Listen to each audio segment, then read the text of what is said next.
ዓለም አቀፉ የገንዘብ ድርጅት IMF እና የኢትዮጵያ መንግስት ባለስልጣናት የ3.4 ቢሊዮን ዶላር የብድር ፕሮግራም አምስተኛ ግምገማን ተከትሎ ተጨማሪ የ468 ሚሊዮን ዶላር የገንዘብ ድጋፍ የሚለቀቅበት የቴክኒክ ደረጃ ስምምነት ላይ መድረሳቸውን አዲስ ኢንሳይት ዘግቧል። ይህ ስምምነት በገንዘብ ድርጅት ስራ አስፈጻሚ ቦርድ ሲጸድቅ እስካሁን በዚህ የኢኮኖሚ ማሻሻያ ፕሮግራም ስም ለኢትዮጵያ የተለቀቀውን አጠቃላይ የገንዘብ መጠን ወደ 2.65 ቢሊዮን ዶላር ያደርሰዋል። የገንዘብ ድርጅት ልዑክ በሀገሪቱ የውጭ ንግድ፣ በውጭ ምንዛሬ ክምችትና በመንግስት ገቢ ላይ የታዩ ማክሮ ኢኮኖሚያዊ መሻሻሎችን ቢያስወስድም በዚህ ሀገር በቀል የኢኮኖሚ ማሻሻያ አጀንዳ ስም ወደ ተግባር የተገቡት መዋቅራዊ ለውጦች ግን በተራው ህዝብ የዕለት ተዕለት ኑሮ ላይ ያሳደሩት ተጽዕኖ እጅግ ፈታኝ ሆኖ ቀጥሏል። ከሁለት ዓመት በፊት እንደ አውሮፓውያን አቆጣጠር በ2024 ጀምሮ IMF ባስቀመጠው ቅድመ ሁኔታ መሰረት የኢትዮጵያ ብር የውጭ ምንዛሬ ተመን በገበያ እንዲወሰን መደረጉ የብሔራዊ ገንዘቡን ዋጋ በከፍተኛ ደረጃ እንዲያሽቆለቁል አድርጎታል። ይህ መጠነ ሰፊ የገንዘብ ማሽቆልቆል ወይም ዲቫሉዌሽን ከውጭ ወደ ሀገር ውስጥ የሚገቡ እንደ ነዳጅ፣ ማዳበሪያ፣ መሰረታዊ ፍጆታ እቃዎች ዋጋ በከፍተኛ ሁኔታ በማናር የኢትዮጵያውያንን የዕለት ተዕለት የመግዛት አቅም ፐርቼዚንግ ፓወር በእጅጉ እንዲዳከም አድርጓል። ከቅርብ ጊዜ ወዲህ በመካከለኛው ምስራቅ በተቀሰቀሰው ግጭት ምክንያት የዓለም አቀፍ የንግድ መስመሮች መስተጓጎላቸው ደግሞ በሀገር ውስጥ ያለውን የዋጋ ግሽበት፣ የነዳጅ እጥረት ይበልጥ ያባባሰው ሲሆን መንግስት ተጨማሪ ብድር ማግኘቱን እንደ ትልቅ ስኬት ቢያቀርበውም በታችኛው ማህበረሰብ ዘንድ ግን የኑሮ ፈተና ወደ አስከፊ ደረጃ ተሸጋግሯል። በታላቅ የገንዘብ ተቋማት የሚወደሱ የሪፎርም ስኬቶች ከወረቀት ባለፈ በዜጎች ኪስና ማዕድ ላይ የሚያመጡት ቀውስ በጥልቀት ሊፈተሽ ይገባል።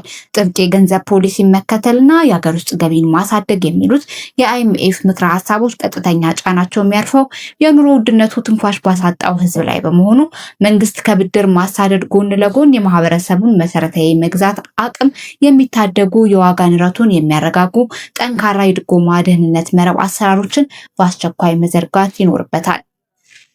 የሟቾች ቁጥር 53ም ደርሷል። በአርሲ አሰኮ ወረዳ ከሰሞኑ በደረሰው ጥቃት ዙሪያ መሰረት ሚዲያ ከመንግስት ምንጮችና አካባቢ ነዋሪ አሰባሰብኩት ያለውም አዲስ መረጃ አጋርቷል። ህይወታቸው እንዳለፈ የተረጋገጠ 53 ያሉበት ያልታወቀ ሰዎች 190 የቆሰሉ 47 የታገቱና ገንዘብ የተጠየቀባቸው 6 የተቃጠለ ቤት 308 የተቃጠለ ቤተክርስቲያን ደግሞ 2 ተፈናቅለው እሪቻ ማካኤል የተጠለሉ 789 ተፈናቅለው ደግሞ ሱፓኔት ተፈናቅለው ሱንቴ ማርያም የተጠለሉ 691 ተፈናቅለው አስኮ ከተማ የተቀመጡ 262 ተፈናቅለው ሌንጫ ኦዳ ወራምቡስ ቦግዶ ኮበር የተጠለሉ 133 ጠቅላላ የተፈናቀሉ 1875 የአካባቢው ነዋሪዎች ለመሰረት ሚዲያ እንደተናገሩት ተኩስ ከዛሬ ጠዋት ጀምሮ ቆሟል። ነገር ግን የተፈናቀለው ህዝብ ወደ ቀዬው መመለስ አልቻለም ሲል ዘግቧል። ይህ መረጃ የመሰረት ሚዲያ ነው። የጋዜጠኛ መስከረም ጌታቸው መልእክት ይድረስ ለብፁዕ ወቅዱስ አቡነ ማትያስ ቀዳማዊ ፓትርያርክ ርዕሰ ሊቃነ ጳጳስ ዘኢትዮጵያ ሊቀ ጳጳስ ዘአክሱም ወዕጨጌ ዘመንበረ ተክለ ሃይማኖት ይፍቱኝ አባቴ ቡራኬውም ይድረሰኝ። ከአንዲት የመንፈስ ልጁ የተጻፈ ይህን ለመጻፍ ስንት ቀን አሰብኩ ተጨነኩ። ለዚህም በአምላኬና በአምላኮት ሰላም እላለሁ።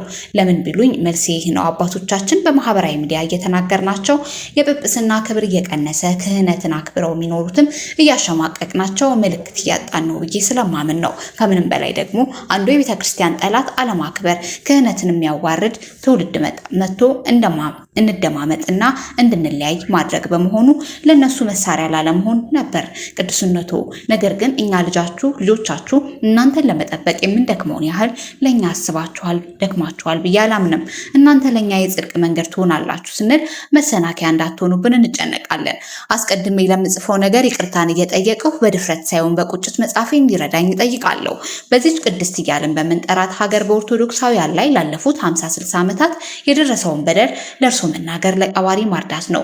እንኳን በእርሶ 80 በተሻገረ እድሜ ይቅርና በእኛ በልጆቹ እድሜ እንኳን እናየዋለን ብለን የማናስበውን እያየን ነው። እርሶ ለዓመታት በየመድረኩ አልቅሰዋል። ቅዱስ አባታችን በዚህ ምክንያት በአሁኑ ጊዜ ያለው ወጣት አንዴ በጦርነት ዜና፣ አንዴ በኑሮ ውድነት፣ አንዴ በዓለም አቀፍ ጫና ደቆ ስነ ልቦናው ተሰልቦ በከፍተኛ ጭንቀት ውስጥ በመሆኑ እድሜውን ሳይኖረው በቁሙ እየሞተ ነው። ባጭሩ ዝለናል፣ ነገ የሌለው ሰው ሆነናል። ታዲያ በዚህ ወቅት ተገደንም ቢሆን ወደ ቅድስት ቤተክርስቲያን እንሰበሰባለን፣ ወደ አባቶቻችንም እንጠጋለን። ችግሩ ግን እርሱ በተለያዩ ጊዜያት እንደሚናገሩት አባቶቻችን መጠጊያ ለመሆን ለምዕመኑ አለመዘጋጀታችሁ ነው። ስለዚህ ወጣት የት ይሄድ? በዚህ ትውልድስ መጥፋት አለመጠየቅ እንዴት ይቻላል? በእውነት ይህ ምዕመን ምን ሲበድላችሁ ፊታችሁን አዞራችሁ? ለዚህ ቤተክርስቲያን ከገንዘቡ ጀምሮ እስከ ሕይወት አልከፈለም? ምን አብዱሎ ምን ነስቷችሁ ይሆን? ቅዱስነቱ ከስልጣኑ ከፍታ የተነሳ እርሱን ጠየቅሁ እንጂ ብቸኛ ተጠያቂ ከማድረግ አይደለምና ይቅር ይበሉኝ። በጠቅላይ ቤተ ክህነት ተስፋዬ ያለቀ ትልቅ እድል ግን እርሱ ጋር አለ ብዬ ከማሰብ ነው። ሁሉንም አባቶች ብዬ ግን የምወቅስ ደፋር አይደለሁም። እነ ብፁዕ አቡነ ቀውስጦስን፣ ብፁዕ አቡነ ኤልያስን፣ ብፁዕ አቡነ ዮናስ አፋር ሀገረ ስብከት፣ አቡነ አትናቴዎስ፣ አቡነ ቄርሎስ፣ አቡነ ዘካርያስን የመሳሰሉ እንባቸውን ሐዘናቸውን በእግዚአብሔር ፊት ይደርሳል ብለን የምናምንባቸው አረጋውያን አባቶች አሉን። ዛሬም በያሉበት ቡራኪያቸው ይድረሰን። ወደ ጽሑፌ ዋና ጉዳይ ልምጣ። ቅዱስነቱ ምስራቅ አርሲ ሀገረ ስብከት የማን ነው? ቅዱስ ሲኖዶስ በሚመራው መዋቅር ተካቷል? ጠቅላይ ቤተ ክህነትስ ያውቀዋል? እዚያ የሚኖሩ ኦርቶዶክሳውያን አባት ነን ትላላችሁ? ለመሆኑ በአርሲ ክርስቲያን ጉዳይ ምን ያህል መረጃ አላችሁ? ኦርቶዶክሳውያን የነበሩባቸው ቀበሌዎች በፍጥነት እየጸዱ ባዶ የእርሻ መሬት መሆናቸውን፣ ባለፉት ዓመታት በመቶዎች መገደላቸውን፣ በሺዎች መፈናቀላቸውን፣ አይዞባያተው ተስፋ ቆርጠው ሃይማኖታቸው እንደሚቀይሩ አብያተ ክርስቲያናት መንደዳቸውን፣ ምዕመናን ታቦት ይዘው በየጫካው መሸሸጋቸውን ታውቃላችሁ። ይህ ስለሆት ልቤ እያዘነ ነው። እኔ አንድ ተራ ምዕመን እንዲህ ማለት እንደሌለብኝ ይሰማኛል። ነገር ግን ልጁ የማይጠይቀው አባት አለን ብዬ አላምንም። ከዓመታት በፊት በጦርነት ወቅት ታፍኛለሁ፣ ለልጆቼ ድምፅ መሆን አልቻልኩም ብለው በዓለም አቀፍ ሚዲያ በኩል ድምፅ ሆነዋል። ያኔ ያው ምንም ማለት ዋጋ በሚያስከፍልበት ከባድ ጊዜ ላመኑበት አቋም የቻሉትን አድርገዋል። ቅዱስ አባታችን ዛሬ ለአርሲ ክርስቲያኖችስ 3/4 ዓመት ሙሉ በተገደለ ቁጥር 2 ገጽ መግለጫ፣ ዛሬም መጽናኛችን መመኘት። እነሱ እኮ ስደት ላይ ናቸው አባቴ። የእናንተን መግለጫ አይሰሙም፣ አያነቡም። ለመንግስት እንዳይሉ መሞታቸው እንኳን አልሰማሁም። መረጃ የለኝም ላለ መንግስት አባቴ ስጋ ለባሽ ኖትና ፈተናዎትን እረዳለሁ። የቅድስት ቤተ ክርስቲያን መሳሪያዋ ጸሎት መሆኑንም አውቃለሁ።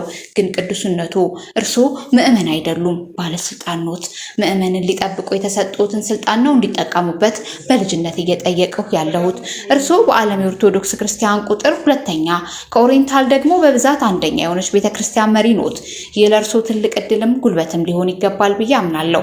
ግብጽ፣ ቱርክ፣ ሶሪያን ያየ ክርስቲያን እንዲህ ያለውን ጥቃት እንደ ቀልድ አይቶ ሊተኛ አይችልም። በመግለጫ ለመንግስት የታሪክ ተጠያቂነት እንዳለበት እንዳሳወቅኩት ሁሉ አባቶቻችን ቀድማችሁ በመሰበራችሁ ምዕመኑን አባት አልባ ለማድረግ በምትሄዱት መንገድ እናንተን ተጠያቂ አለመሆን አትችሉም። ይህን የምለው ለአርሲ ምዕመናን በማሰብ ብቻ አይደለም። ማዕተቤ አንገቴ ላይ እስካለ ድረስ የነገ የኔ ዕጣ ፈንታ በመፍራት ተማጽኖዬ ለራሴ ነው። ስለሆነ ምኞቴ ከጸሎቴ ባሻገር ፌዴራል መንግስት ጋር ገፍተው በመሄድ ምን እያሰበ እንደሆነ ጠይቀው ምላሹን ለመንፈስ ልጆቹ ቢያሳውቁልን። ሁለተኛ፣ ለልጆች ግድያ ድምፅ ለመሆን ዓለም አቀፍ ሚዲያዎች ጠርተው የኦርቶዶክሳውያንን መከራ ገለጻ ቢያደርጉልን፣ ቢያንስ ዓለም መከራችንን ይወቀው። ሶስተኛ፣ ለሰብአዊ መብት ተሟጋች ዓለም አቀፍ ተቋማት ደብዳቤ ቢያሳውቁልን።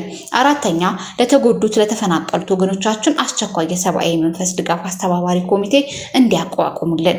ይህን ለማድረግ ከልቦ ፈቅደው ሲነሱ አላሰራ የሚሉ መካሪ መሳይ አባቶችን በይፋ ለምዕመናን እንዲያሳውቁና አብረኖት እንድንቆም እንዲፈቅዱልን እጠይቃለሁ።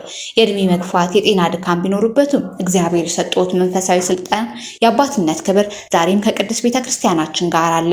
በተለያዩ የህንፃ ምርቃት ባዮች ይህን ለማድረግ አይደክሞትም ከማለትም ነው። በዚህም ሂደት ቀድሞ ለመፍትሄ ያሮጠ ሁሉ አሰራር እያለ ህግ መመሪያ እንደሚጠቅስ ይታወቃል። ቤተ ክህነታችን በዚህ አይታማም። ህግ ግን ከሰው ህይወት አይበልጥም።